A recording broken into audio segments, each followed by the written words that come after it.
Daniela Cebes Villagrán nació el 18 de noviembre de 1964 en la Ciudad de México. Es maestra en comunicación organizacional y licenciada en Derecho. Fue uno de los máximos representantes del deporte mexicano. A los 13 años comenzó su preparación dentro de la lucha greco-romana para alcanzar algún día la gloria olímpica, meta que consiguió en los Juegos Olímpicos de Los Ángeles 1984. Se colgó la medalla de plata en la categoría de 52 kilogramos. Además, fue medallista en Juegos Panamericanos, Juegos Centroamericanos y del Caribe, campeón mundial juvenil, campeón del Abierto de Estados Unidos, 10 años consecutivos como campeón nacional y 545 combates de lucha en 14 años de actividad. Daniela Cebes fue presidente de Medallistas Olímpicos de México, AC, vicepresidente de la Asociación de Premios Nacionales del Deporte y miembro permanente del Comité Olímpico Mexicano, entre otros cargos honoríficos. Entre las distinciones que ha recibido encontramos el Premio Nacional de Deportes 1984, miembro del Salón de la Fama de la Confederación Deportiva Mexicana, Trofeo Luchador Olmeca, deportista del siglo XX en el deporte de la lucha, y la condecoración de plata de la Federación Internacional de Lucha. En el ámbito laboral, se desempeña como secretario de Deporte y Relaciones con Organizaciones Deportivas del Comité Ejecutivo Nacional del Partido Revolucionario Institucional.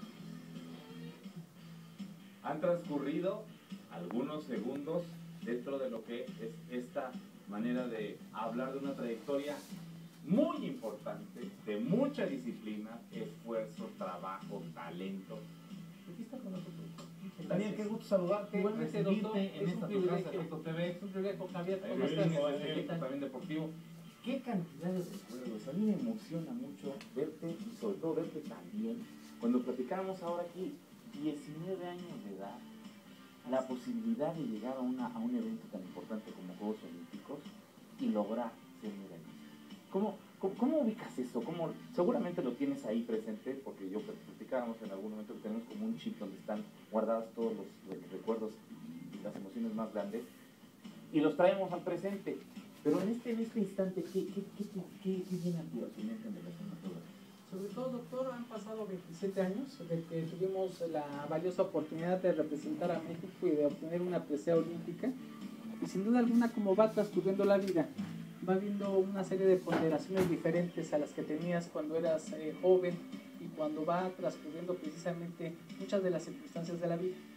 Y bajo esa situación, pues siempre va uno a recordar la adrenalina, el miedo que da en las competiciones deportivas, la preocupación y la ocupación de dar la categoría de peso, pero sobre todo la satisfacción de haberte sentido parte de la élite mundial. Antes de llegar a los Juegos Olímpicos ya habíamos participado en Juegos Centroamericanos y del Caribe, en Juegos Panamericanos, habíamos ya obtenido un campeonato mundial juvenil y sin duda alguna hay valoraciones que siempre se van apegando a la circunstancia y que sabes que si no es en ese momento difícilmente se puede repetir y se puede lograr. Y lo refiero también al presente, porque estuviste muy recientemente en Guadalajara, en todo el evento panamericano, por supuesto en la inauguración, portando uno de los símbolos del deporte del continente y del deporte universal, y viste triunfar a jóvenes en especialidad como es la lucha. Efectivamente, y no solo eso, el poder testificar en 19 diferentes disciplinas, como los atletas mexicanos tuvieron una gran disposición de triunfo. Un elemento complementario fue la participación del público, quien se entregó en todo momento para apoyar a los nacionales.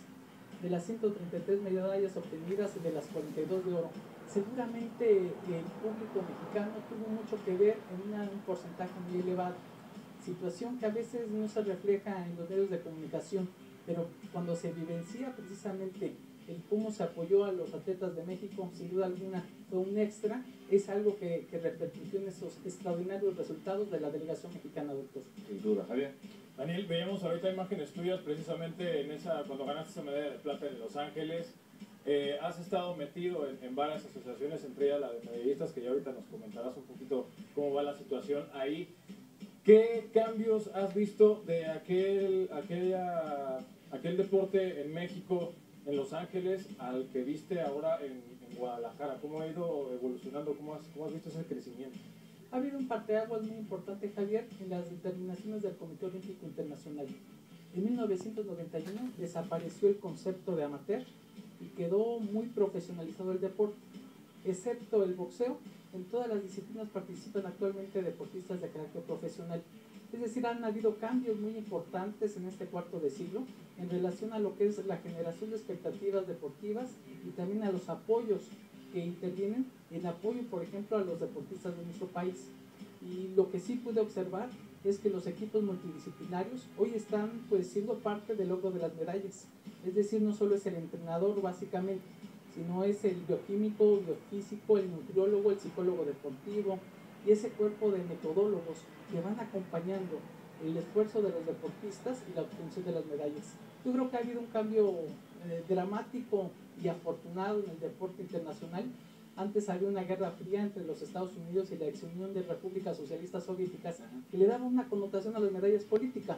Hoy son las empresas deportivas, las marcas deportivas las que tasan con algo económico, precisamente con los estímulos que tienen o la promoción de esas mismas empresas, pero al fin y al cabo el deporte sigue siendo una inspiración y sigue siendo de esos elementos que, como lo decía Juan Antonio Samaranch, pues es el fenómeno social del siglo XX que se está ratificando en el siglo XXI.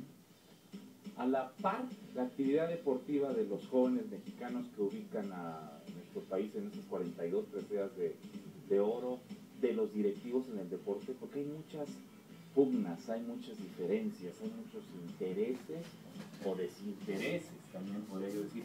¿Qué sobre eso, Daniel? Tu posición es muy importante porque llegas y sumas esfuerzos de medallistas olímpicos. Y en el Partido Revolucionario Institucional que se realizó una labor muy importante en el fomento deportivo. Y la designación del Premio Nacional del Deporte. ¿Cómo todo esto va a encauzar estos cambios que necesitamos? Porque yo te veo a ti con un futuro muy, muy importante en cuanto a esta capacidad de dirigencia que has ido sumando en los años. Gustavo Díaz Ordaz en 1968 decía que la política deportiva era más compleja que la política en general, que porque no solo se administraban recursos, sino que se administraban pasiones. Yo creo que eso se ha ratificado históricamente. El deporte incorpora muchas de las sensaciones y moviliza muchas de las fibras humanas a nivel sentimental y emotivo. Entonces, sin duda alguna, es uno de los aspectos más atrayentes de cualquier sociedad, y en México no es la diferencia. Yo creo que conforme se ha ido polarizando en muchas ocasiones las posiciones de algunos dirigentes en determinado ciclo olímpico o deportivo, hemos visto que los principales perjudicados son precisamente los atletas. Es decir, necesitamos una capacidad permanente para poder ponernos de acuerdo. Por eso, cuando asumimos hace apenas un mes la responsabilidad dentro del PRI de manejar el aspecto deportivo, sabemos que es uno de los pocos reductos en la sociedad en donde cabe todavía y de manera clara la conciliación, la cohesión y los acuerdos.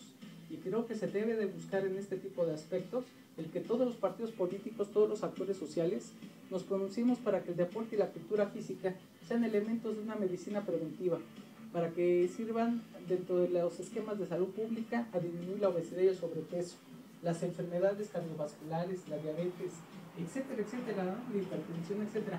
El deporte tiene y debe de otorgarle a la sociedad los elementos más amplios para tener un mejor proyecto de vida a nivel individual y colectivo. Yo creo que ese es uno de los episodios que muchas veces se dejan de reconocer, la trascendencia de un tema en donde yo creo que la politización solo vale siempre y cuando y sea para transformar la legislación a nivel local o federal, y por supuesto esto se ponga al servicio de la sociedad. Nunca antes el deporte había tenido tantos recursos, históricamente. Eso va de la mano con la necesidad, o yo no sé si llamarle exigencia de resultados, porque bueno, esto es una fase panamericana, pero estamos a meses de eso. Y creo que hoy se está viviendo un presupuesto histórico de alrededor de 5.400 millones de pesos, que fueron los que se autorizaron en el presupuesto de egresos de la Federación en el 2011. Y se espera que en la discusión que está dando ahora en la Cámara de Diputados se replique aproximadamente esa misma cantidad, con algunos etiquetamientos de recursos para los Juegos Centroamericanos de Veracruz 2014 y para infraestructura deportiva. Pero tenemos que buscar que muchos de los recursos vayan no solo a la alta competencia o al alto rendimiento, sino tiene que ir dirigido al deporte escolar, a la educación física y fundamentalmente al mantenimiento y al equipamiento de la infraestructura que hoy en día tenemos como país. Claro. Hacemos una pausa, Claro que sí. y te quedas con nosotros Claro un que sí, ratito para encantado. seguir platicando. Muchas gracias. Daniel Aceves, medallista mexicano, dirigente del deporte. Hacemos una pausa, Javier. Daniel, amigos, estamos en Efecto Deportivo.